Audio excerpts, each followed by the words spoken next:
महाराष्ट्र में बवाल के बाद अब पुलिस का एक्शन देखने को मिला। 30 लोगों को पुलिस ने हिरासत में लिया है। धार्मिक अपमान को लेकर दो गुटों में भिड़ंत हुई थी। आई लव मोहम्मद लिखी रंगोली बनाने के बाद यह विवाद बढ़ गया था। दरअसल महाराष्ट्र के अहिल्यानगर के मिलीवाड़ा इलाके में रंगोली बनाने को लेकर दो धर्म के लोग आमने सामने आ गए थे। धार्मिक अपमान का आरोप लगाते हुए संभाजीनगर हाईवे को रोक दिया गया।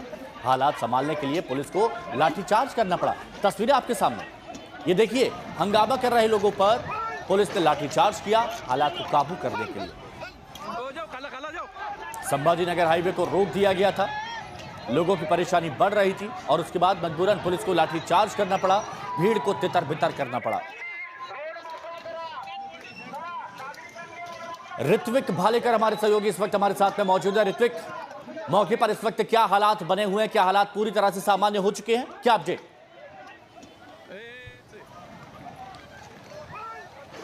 जी बिल्कुल, देखिए, राज्य के मुख्यमंत्री देवेंद्र फडणवीस ने भी इस पूरे मामले की जानकारी ली है और उनका कहना है कि कहीं ना कहीं जानबूझकर जो सामाजिक तानाबाना है राज्य का, वो बिगाड़ने की कोशिश की जा रही है।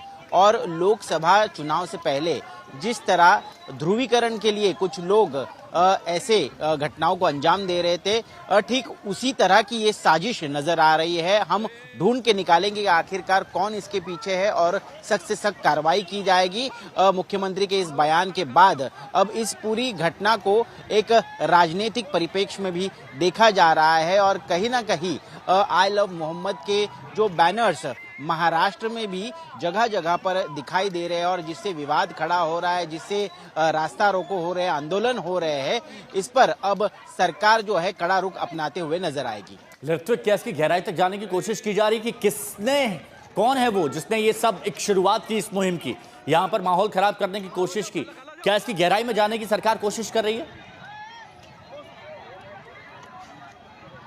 जी बिल्कुल, देखिए, कोतवाली पुलिस स्टेशन जो कि अहिल्यानगर में है, जहां पर ये पूरी घटना हुई है, वहाँ के जो लोकल एसपी है सोमनाथ घारगे, उन्होंने ये साफ कर दिया है कि जिस अज्ञात व्यक्ति ने इस चीज को अंजाम दिया, जिस प्रकार उसने रंगोली में इन शब्दों का उपयोग किया, उसे निकाला, उस पर मुस्लिम समुदाय जो है वो आपत्ति जताकर सड़क पर आकर आंदोलन करने लगे। उन्होंने उस शख्स को तो अब हिरासत में ले लिया है, उसकी पूछताछ शुरू है। जानकारी ली जा रही है कि आखिरकार किस मकसद से ये सब किया गया था और क्यों यहाँ पर जो है लोगों की भीड़ इकट्ठा हुई। क्या उन्हें सोशल मीडिया पर वायरल वीडियो ने उकसाया या तो फिर जानबूझकर उन तक ये मैसेज पहुंचाया गया था? इस पूरी घटना की तफ्तीश जो है वो स्थानीय पुलिस अब करते नजर आ रही है। और बिल्कुल, और आप हमारे साथ बने रहिए। एक और बड़ी खबर वो हम बता दें, अहिल्यानगर बवाल को लेकर मुख्यमंत्री देवेंद्र फडणवीस का बयान सामने आया कि हमें देखना होगा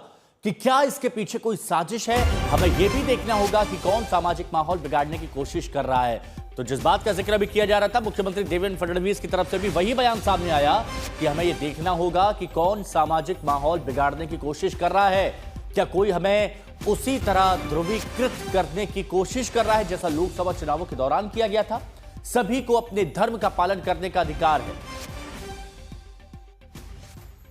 मैं इतना ही कहना चाहूँगा कि जिस प्रकार से ये सारे अलग अलग प्रकार के बोर्ड्स लग रहे हैं या बाकी चीज़ें चल रही है, एक प्रकार से ये भी देखना पड़ेगा कि क्या इसके पीछे कोई साजिश है, क्या कोई यहाँ पर जो हमारा सामाजिक ताना बाना है उसको एक प्रकार से उधेड़ने का प्रयास कोई कर रहा है क्या, इसको भी ध्यान में लेना पड़ेगा। जिस प्रकार से एक पोलराइजेशन का प्रयास लोकसभा के समय महाराष्ट्र में हुआ था, कि उसी प्रकार से कोई कुछ कर रहा है, इसको भी देखना पड़ेगा। सभी को अपने अपने धर्म का अवलंब करने का पूरा अधिकार है, लेकिन इस प्रकार से लोगों के बीच तनाव पैदा हो, इस प्रकार से अगर कोई करता है तो योग्य नहीं है।